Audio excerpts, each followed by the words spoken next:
നമസ്കാരം, ഭാരത് ലൈവിലേക്ക് സ്വാഗതം. ഷിയാസ് കരീം എന്ന് പറയുന്ന ബിഗ് ബോസ് മത്സരാർത്ഥി ഇപ്പോൾ വാർത്തകളിൽ ഇടം നേടുന്നത് ബലാത്സംഗ പരാതികളുമായി ബന്ധപ്പെട്ടാണ്. 2 പരാതികളാണ് ഷിയാസ് കരീമിനെ കുറിച്ച് വന്നത്. ആദ്യം വന്ന പരാതിയിൽ ഷിയാസ് കരീം ജാമ്യമൊക്കെ നേടി പുറത്തു നിൽക്കുമ്പോഴാണ് രണ്ടാമത്തെ പരാതി ഇപ്പോൾ വരുന്നത്. അതും ഒരു വൃദ്ധയെ പീഡിപ്പിച്ചു എന്നാണ്.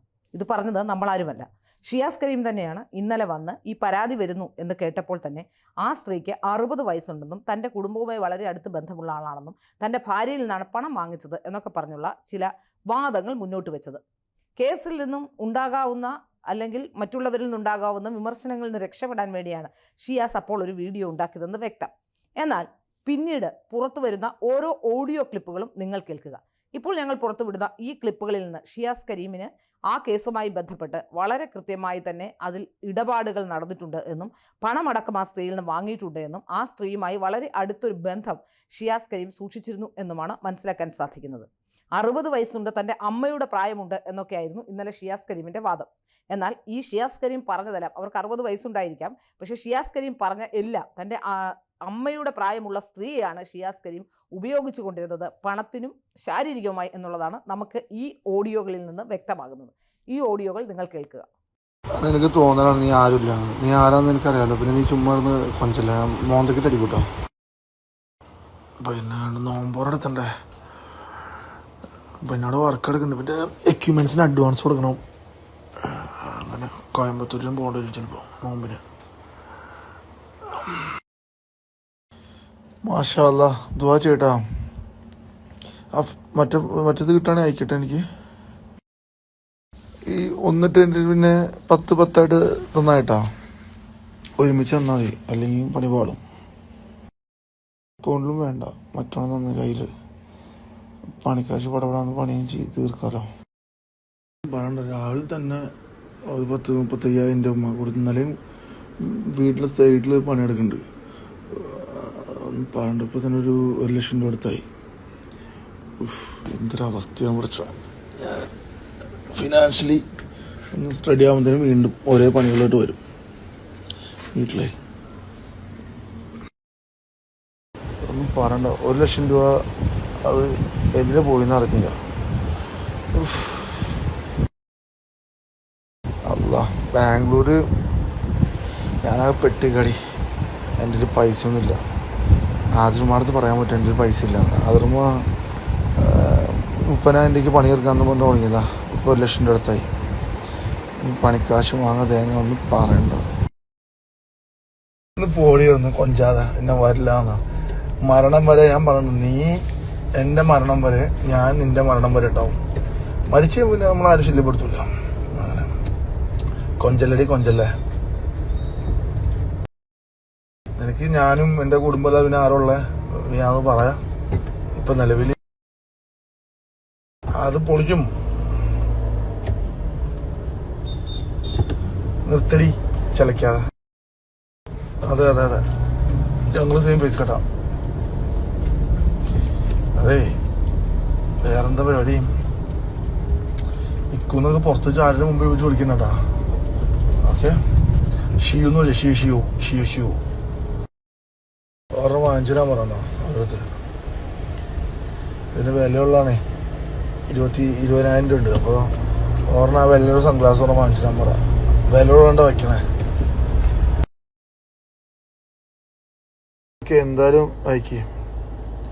10 ഒരുമിച്ച് കിട്ടുകയാണെങ്കിൽ നമുക്ക് പരിപാടികൾ പെട്ടെന്ന് ഇവിടെ തുടങ്ങും. അതാണ് ഞാൻ പറഞ്ഞത്. അങ്ങനെ 2 വന്നു കഴിഞ്ഞാൽ പരിപാടി ഈസി ആയിരിക്കും.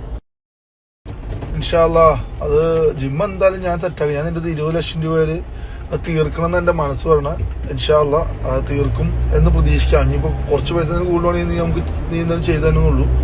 അത് ഓക്കെ ആവാൻ എൻ്റെ മനസ്സ് പറയണം. ബാക്കി ഇത്തിരി ടൈറ്റ് വരെയിരിക്കും. എന്തായാലും ഇൻഷാ അല്ലാ റെഡിയാക്കി എടുക്കണം. അതെന്തായാലും അത് അവിടെ നിന്ന് സാധനമൊക്കെ വാരിക്കൂട്ടി ഒന്ന് ഫിറ്റും ഇത്തിരി സ്പ്രേ പെയിനൊക്കെ ചെയ്യണം. കുറച്ചൊന്ന് വൃത്തിയാക്കണം.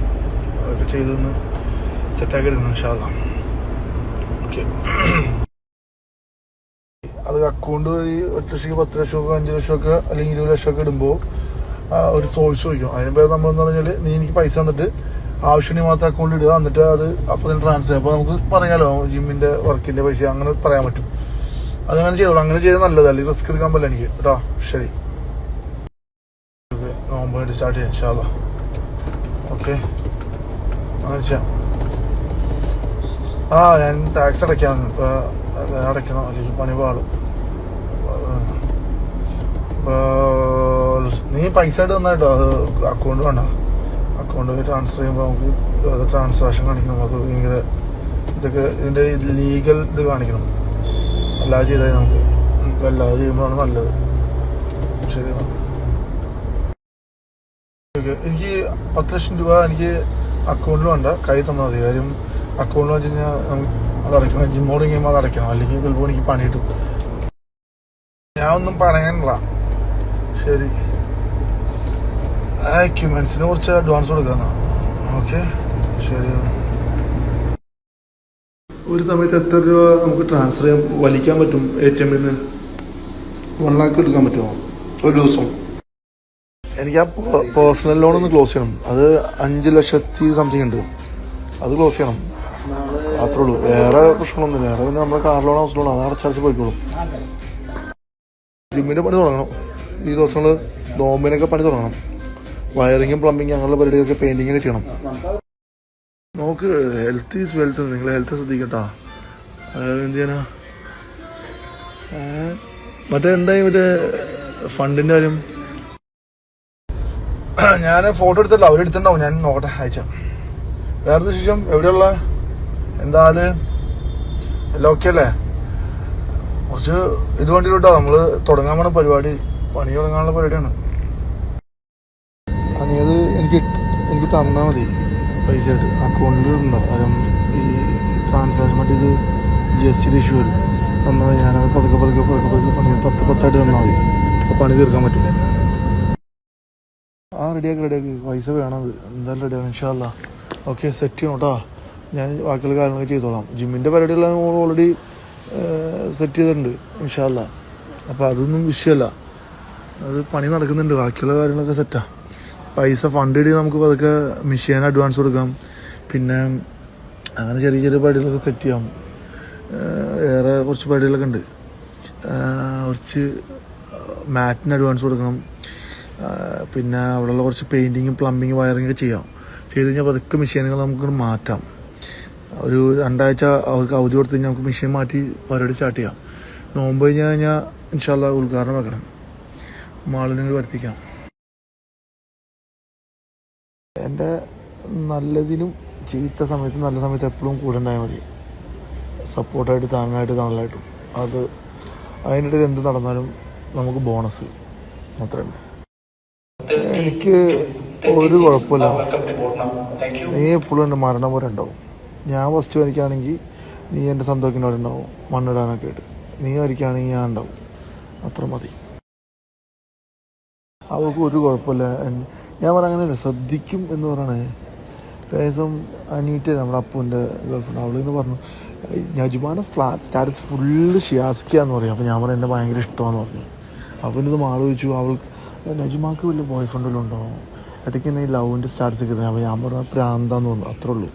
അത് ഞാൻ പറഞ്ഞാണ്, ജസ്റ്റ് ടോക്കൊന്നും അത്രേ ഉള്ളൂ. അത് ശ്രദ്ധിക്കണമെന്ന് പറഞ്ഞാണ്. നീ ലവും ക്യൂവൊന്നും അതിൽ ഇടണ്ടെന്ന് പറഞ്ഞു. അധികം അത് നിൻ്റെ വില പോവും. നിനക്ക് ലവ് ഉണ്ടെങ്കിൽ നിൻ്റെ വായിലേം തരുന്നുണ്ട്, കുടിച്ചോ. അവൾ ശ്രദ്ധിക്കും എന്ന് പറഞ്ഞാണ്. നീ ഒന്ന് ശ്രദ്ധിച്ചാൽ മതി എന്ന് പറഞ്ഞാൽ. നിനക്കറിയാതെ എങ്ങനെ ഡീൽ ചെയ്യണമെന്ന്. അതിൽ മോനെന്നൊക്കെ പറഞ്ഞിട്ടാൽ മതി. ഞാനങ്ങനെ ഒന്നുമില്ല, അത് ഒഴിവാക്കണതിന്. അത് നിന്നെ ഭയങ്കര കാര്യമാണ്, ഉമ്മാനെ പോലെയാണ്, ഭയങ്കര ഇഷ്ടമാണ്. അപ്പം അത് അങ്ങനെ ഒഴിവാക്കാൻ പറ്റില്ല. അത് കുഴപ്പമില്ല, നീ നൈസായിട്ട് വിഷയമൊന്നുമില്ല, അങ്ങനെ വിചാരിക്കണ്ട. അത് കുറച്ച് ശ്രദ്ധിച്ചാൽ മതി. ആയിക്കോട്ടെ, നീ ഇനി മാതിരി സ്റ്റാറ്റസ് പറഞ്ഞോട്ടെ. നിൻ്റെ സാമാനം അടിച്ചാൽ പൊളിക്കും. അല്ല പിന്നെ നിനക്ക് മനസ്സിലാവില്ല, നിനക്ക് ഇത്തിരി ബുദ്ധിയില്ലായ്മയുണ്ട്. എൻ്റെ ഈ സ്റ്റാറ്റസുകളിലൊക്കെ ഒന്ന് കുറച്ചോട്ടോ. കാര്യം എൻ്റെ ഫോട്ടോ അധികമൊന്നും ഇടണ്ട, നമുക്ക് ചിലപ്പോൾ പണി കിട്ടും. ഓക്കെ, ഇൻഷാ അല്ലാ. പണി ജിമ്മൊന്ന് തുടങ്ങി കഴിഞ്ഞാൽ ഉഷാറാവും. പെരുമ്പാവൂരായിട്ട് നല്ല ജിമ്മ് നമ്മൾ ചെയ്യാൻ വേണം. കുറച്ച് ഫിനാൻഷ്യലി നല്ല ഫണ്ട് ഇറക്കേണ്ടി വരും, അത്രേ ഉള്ളൂ. എന്തായാലും നമ്മൾ നോക്കി, എന്തായാലും ഞാൻ ചെയ്യും. എനിക്ക് ആ ഒരു പേഴ്സണൽ ലോൺ ഉണ്ട്, അതൊന്ന് ക്ലോസ് ചെയ്യണം. അതിലുള്ളൊരു ഇതാണ് ഇങ്ങനെയുണ്ട്. അതിപ്പോൾ അടച്ചിട്ടില്ല. അതിൻ്റെ ഒരു കാര്യത്തിൽ ഞാൻ അടയ്ക്കാനുള്ളൊരു മാരേജിന് ചെറിയതായിപ്പോയി. അതൊന്ന് ക്ലോസ് ചെയ്യണം ചെന്നിട്ട്.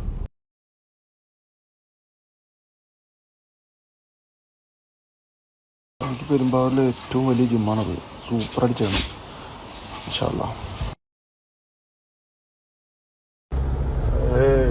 എനിക്കറിയില്ല ഒന്നും കാര്യമൊന്നുമില്ല. ഞാനും ചോദിച്ചിട്ടില്ല, ഉമ്മ ഒന്നും പറഞ്ഞില്ല. ഞാൻ പിന്നെ ജിമ്മിൻ്റെ കാര്യം എന്താക്കാണെന്നുള്ള ഇതിൽ നിൽക്കാം. ജിമ്മൊന്ന് നമുക്ക് അവിടെ ഷിഫ്റ്റ് ചെയ്യണം. ഇച്ചിരി പൈസയൊക്കെ സെറ്റ് ചെയ്ത് എവിടെ നിന്നും കുറച്ച് പൈസ സെറ്റ് ചെയ്യണം. നീ ഒന്ന് നോക്കട്ടെ. അങ്ങനെയും മറ്റേ ബ്രദറിൻ്റെ അടുത്ത് അന്ന് കൊടുത്തില്ല ആ കുറച്ച് പൈസ. നീ കൊടുത്ത് 10 ലക്ഷം രൂപ നീ കൊണ്ട് ആരും കൊടുത്തിട്ടില്ല. അത് വാങ്ങിച്ചിട്ട് നമുക്ക് ജിമ്മിൻ്റെ കുറച്ച് പണികൾ സെറ്റ് ചെയ്തിട്ട് ജിമ്മൊന്ന് കയറ്റി കഴിഞ്ഞാൽ നമുക്ക് ഇച്ചിരി റേഞ്ച് മാറും. ജിമ്മിൻ്റെ ഉദ്ഘാടനം നമുക്ക് പൊളിക്കണം, അതിൽ സെറ്റപ്പ് ആകണം ഇൻഷാ അല്ലാ. അത് കുറച്ച് കടമൊക്കെ വന്നുകൊണ്ടാ. അനിമോൾക്ക് ഒരു 1,40,000 കൊടുക്കാനുണ്ട്. എനിക്ക് ആ ഓഡിറ്റോറിയത്തിൻ്റെ പൈസ കൊടുത്തുന്ന ഒഴിവാണെന്നുണ്ടായിരുന്നു. അയാൾ എന്നെ വിളിച്ച് ഭ്രാന്ത് പിടിപ്പിക്കുന്നുണ്ട്. അത് ഞാൻ കൊടുത്തില്ല. ഈ പരിപാടി നടത്തുകൊണ്ടേ അങ്ങനെ. ചോറും ബീഫൊക്കെ അടിച്ചല്ലേ. ഇന്നലെ പരിപാടി ഇതിൻ്റെ കാശ് കൊടുക്കണം, ഓഡിറ്റോറിയത്തിൻ്റെ പൈസ കൊടുക്കണം. അങ്ങനെയൊക്കെ ആയിട്ട് ഞാൻ ഓട്ടത്തിലായിരുന്നു. പൈസ തെറ്റായില്ല. അങ്ങനെ ആ വയറിങ്ങാരുടെ പൈസ, മറ്റേ ലൈറ്റ് സൗണ്ട് ഇല്ലേ, അതിൻ്റെ പൈസ കൊടുത്തു. അത് 28,000 രൂപ അത് കൊടുത്തു. അതിന് ഞാൻ 20 രൂപ ഇട്ട് കൊടുത്തു. ബാക്കി പൈസ ഇട്ട് കൊടുക്കണം. അല്ലാ, അപ്പം എങ്ങനെയാ 25 ഇട്ട് എനിക്കൊന്നും ആവില്ല കേട്ടോ.